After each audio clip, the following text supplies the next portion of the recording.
Hej och välkomna tillbaka till min story.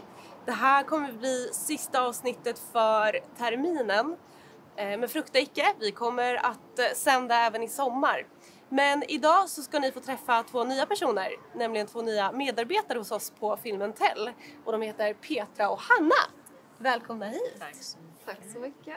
Jag är lite nyfiken på att höra, har ni tittat något på vloggen det här året som har varit? Har ni några särskilda guldkorn som ni minns? Men jag tycker det var jättemånga saker som togs upp i vloggen som är intressanta och relevanta. Man vill ju gärna att det ska vara att vi vuxna lyssnar på barn och sen när vi har lyssnat så agerar vi utifrån det vi har fått berättat för oss.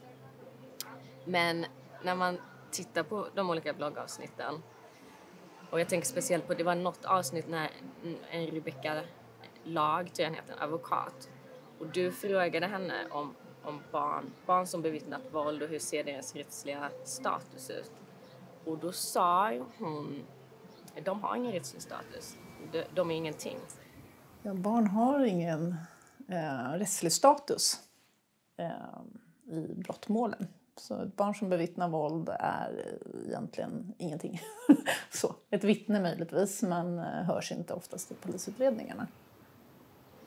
Så att för att vi ens ska kunna lyssna och agera så behöver ju barn ha en möjlighet att göra sin röst hörd.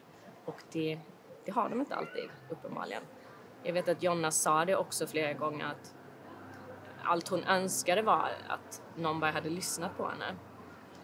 Och hon hade gått till flera olika psykologer för att till slut hitta någon som verkligen lyssnade och fattade. Så att det tycker jag har varit väldigt, vad ska man säga, framträdande i vloggen, att det är svårt för barn och unga att göra sin röst här, och det är svårt för oss vuxna att lyssna när de försöker göra det. Det jag fastnade för var just när man pratar om symptom. Jag vet ju att när många människor söker hjälp, till exempel inom vården, så är det oftast för att man har ont någonstans, man kanske har fått astma. Det är ofta fysiska problem som gör att man söker vård. Men ofta så är det så att det ligger kanske någonting bakom. Det finns olika faktorer som gör att man riskerar att bli sjuk längre fram. Det kan vara psykisk ohälsa eller fysiska problem. Och att just nå ut till unga i tid och förklara att det är jättebra att söka hjälp så fort som möjligt. Just för att då har man en tidigare chans till ett bra liv. För jag vet hur svårt det kan vara när man kör fast. Och jag är själv vad man kallar för maskrosbarn, så att jag vet ju också hur viktigt det är.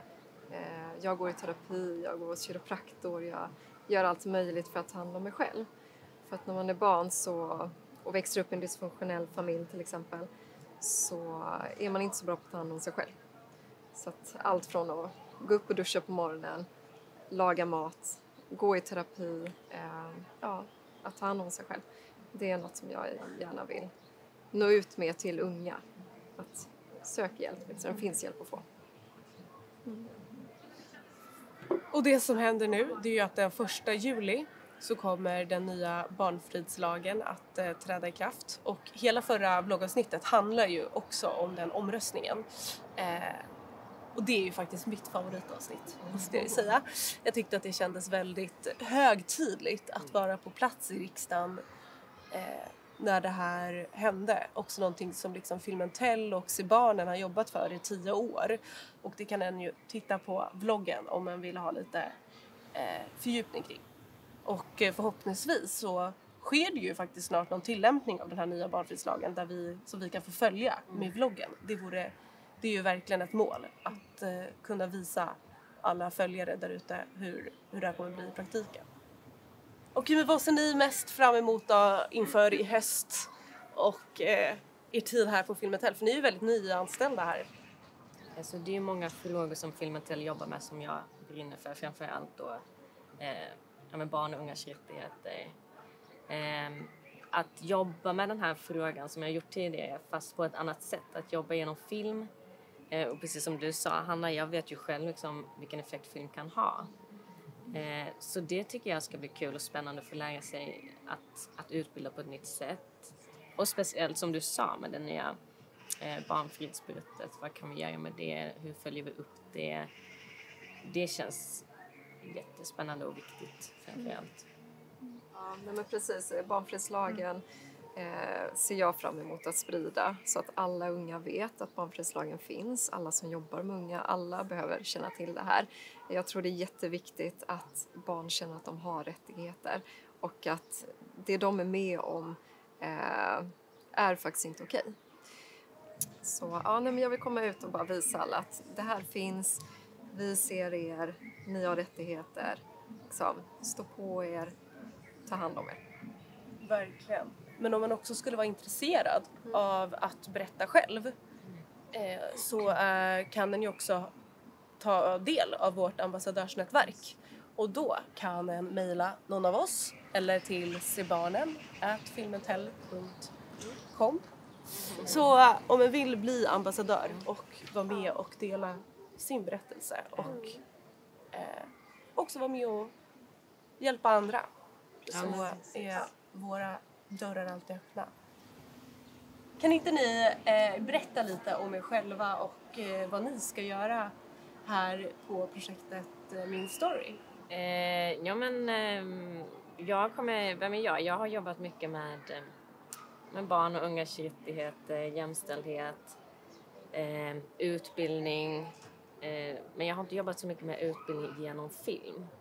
Så att det är nytt för mig. Det känns väldigt spännande att göra och vara en del av Filmentell. Så att jag tänker att det kommer jobba mycket med just det här positiv samhällsförändring inom de olika initiativen och jobba med påverkan och nå ut och sådär. Jag har tidigare jobbat med dokumentärfilm och vet hur otroligt bra det är att använda dokumentärfilm som underlag när man ska prata om viktiga frågor. För att film väcker känslor, det kan vara alla möjliga känslor, glädje, sorg, ilska, allt. Och det ger energi på något sätt och den energin kan man använda till att förändra. Jag tyckte det var jättekul att hålla filmvisningar, ha workshops. Den biten brinner jag extra mycket för. Så därför sökte jag jobbet som workshopledare. För att då får jag komma ut mer och möta människor och förändra. Så därför är jag här. Vad kul! Nu i sommar så kommer vi ha en följetong som kommer sändas här på samma tid och samma kanal som den här storyn.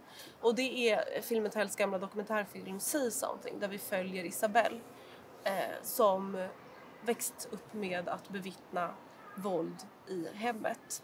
Och det är en jättefin dokumentärfilm och den kommer visas i 7 delar.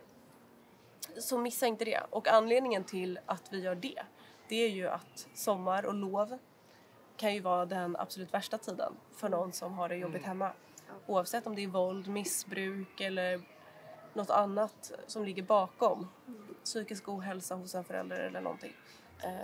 Precis. Det som är så bra är ju att det finns ju de som anordnar evenemang och läger och kvällsmys och helgträffar och så vidare just för ungdomar som är utsatta. Och det tycker jag är otroligt viktigt att man får komma iväg hemifrån ibland. Många unga tar ju väldigt mycket ansvar hemma över föräldrar som mår dåligt, över syskon kanske. Och sen att behöva bevittna våld för de som lever i det så är det ju jätteviktigt att få komma hemifrån och få se någonting annat och få uppleva lite glädje till exempel.